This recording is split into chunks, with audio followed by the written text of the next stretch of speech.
If you're in Ireland and trying to move onto a general employment permit, this video can literally decide whether your application gets approved or refused. The General Employment Permit, or GEP, is one of the most misunderstood Irish work permits. Many people think it is simpler than critical skills, but in reality, it has more conditions and more refusal triggers if you get even one step wrong. Let's break down the entire GEP process properly. Step 1 is job eligibility. Your role not beyond the ineligible occupations list published by the Department of Enterprise. This list changes, so you must always check the latest version. If your title or duties fall on that list, the application will be refused automatically, no matter how strong your profile is. Step 2 is salary. The General Employment Permit has a minimum salary threshold. Only basic counts, bonuses, commissions, tips, allowances, overtime, or benefits do not count. If your salary is even slightly below the threshold, the permit will be refused. There is no flexibility here.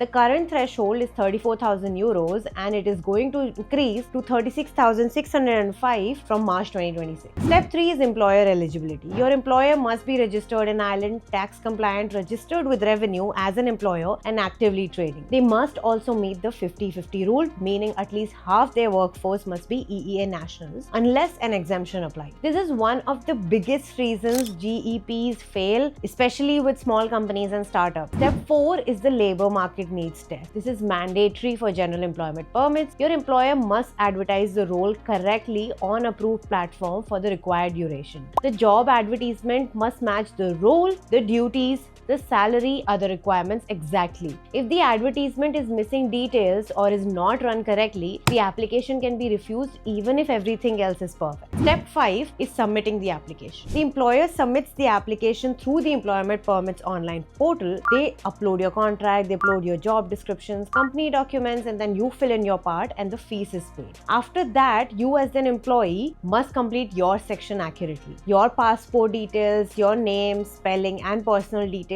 must match exactly. Step 6 is processing. During processing, the department may request clarification. If the employer does not respond on time or provides inconsistent information, the application can be refused. If approved, you receive your general employment permit. If you're outside Ireland, you apply for a long stay D visa. If you're inside Ireland, you register your new permission and start working under the permit condition. This is the full GEP process. Simple on paper but very technical in reality. If you do not live in Ireland or are not planning to move here, this video is not for you. This page is created for people already living in Ireland who are dealing with immigration confusions, work permit applications, all those things that you would not find answers to. Every situation is unique and some cases required consultation. I've created this page because throughout my own journey there were too many gray areas and no clear answers online. Follow along for updates, news, and clear explanations on general employment permits and critical skills employment permits.